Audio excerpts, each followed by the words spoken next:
the guys to get hot from deep, but collectively to set a franchise record with 27 threes, and get the W. How much fun is it to be a part of something like that where everybody's involved?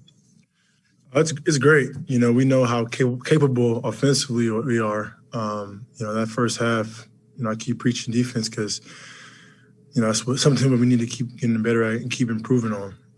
Offensively, we're going to have nights like this, and then we're going to have nights where it's a little bit more difficult. But I think what's going to get us over the top, and I keep preaching, is our defense. And first half, especially that first quarter, we weren't great at all. Second quarter, we got a little bit better.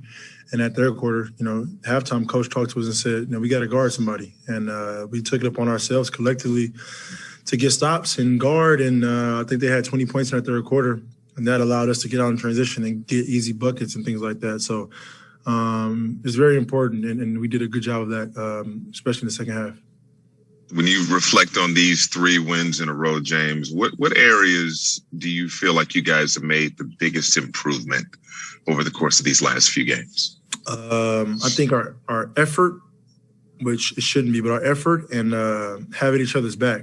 I think, this is the best sport, the highest level. So guys are very, very good. And when you leave a guy on an island by himself, it's difficult to guard no matter who it is. So I think the more we can communicate and have each other's back and talk to each other, when we're on the court, especially on the defensive end, it first of all, it slows the offense up. Second of all, it gives each individual guy confidence to guard the ball, and then knowing that you have help in the backside. Greg Logan, Newsday. James, I'm sure you know that Kyrie said the other night that you and he had a conversation, and that he said, you're the point guard, I'm the shooting guard, and so on. And so some people say that we're blowing that up too much, but was that significant to you that a guy of Kyrie's caliber would just come to you and recognize the playmaking that you're doing, and then it kind of freed him up for a 40-point night tonight? I mean, did you guys cross a bridge, so to speak? I don't know if we necessarily crossed a bridge. It's just that's how the game was just going. That's how he saw it, I saw it, and I think for both of us, we have no problem with it.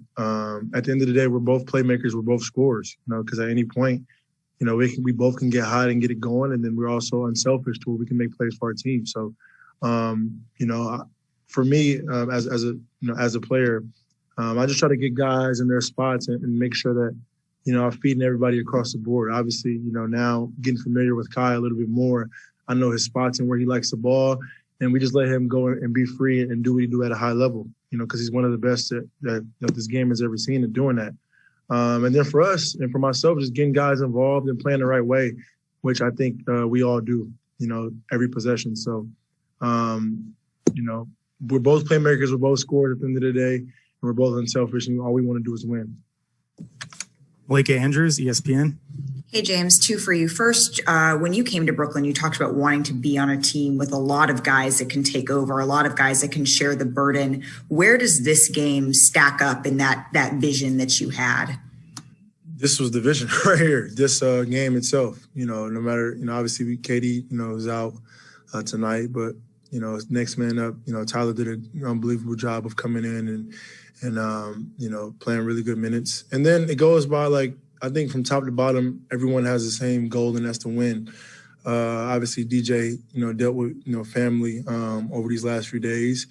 He came in and came off the bench, and Jeff started, and there was no conversation. There was no pouting. And it was a mentality that, all right, I'm going to come off the bench. I'm going to do whatever it takes to impact the game. And he did that. So from top to bottom, no matter when your number's called, you got to be ready to come in and contribute no matter what it takes. And I think each individual guy has that mindset. And that's, a championship caliber team already to speak. And then secondly, you keep racking up these triple doubles. You talked about this being a learning curve when you first came in terms of finding guys in their spots. Where do you feel you are in that comfort level that you just talked about versus when you first got here? Very, very comfortable. Very comfortable. It wasn't going to take me a long time.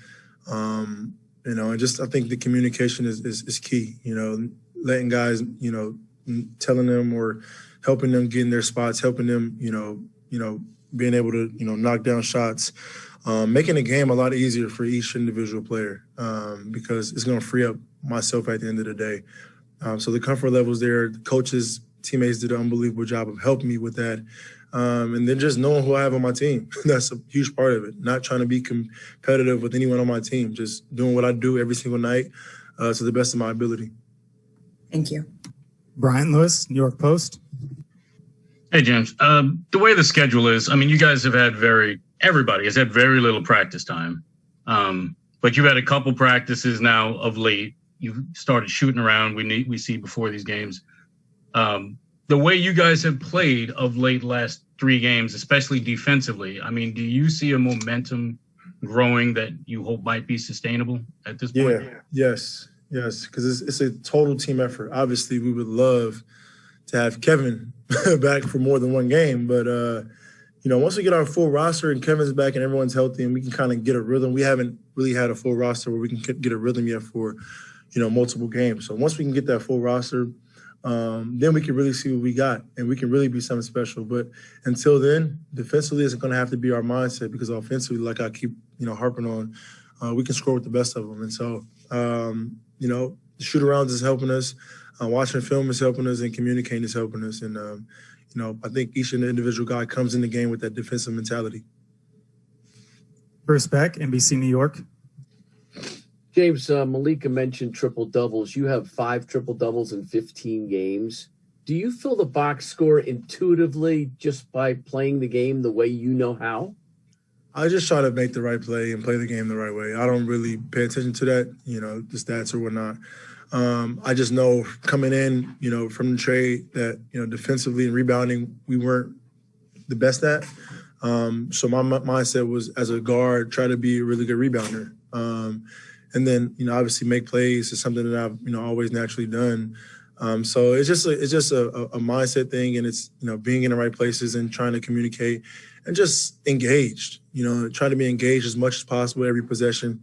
And I mean, that's pretty much it. The numbers and stats don't really mean anything to me if we don't really win. So that's the most important thing. Christian Winfield, New York Daily News. James, what's it like being on the floor when Kyrie is on his way to 40 points and only misses 7 shots on the night? It's a movie. It's like a show. Sometimes I forget I'm on the court. He makes them so effortless.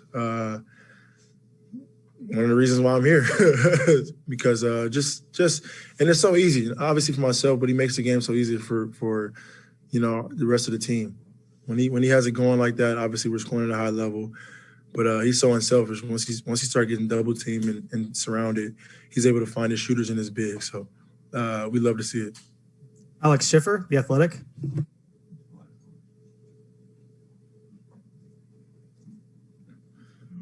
Oh. All right, James. Thanks for your time, bud. Thanks.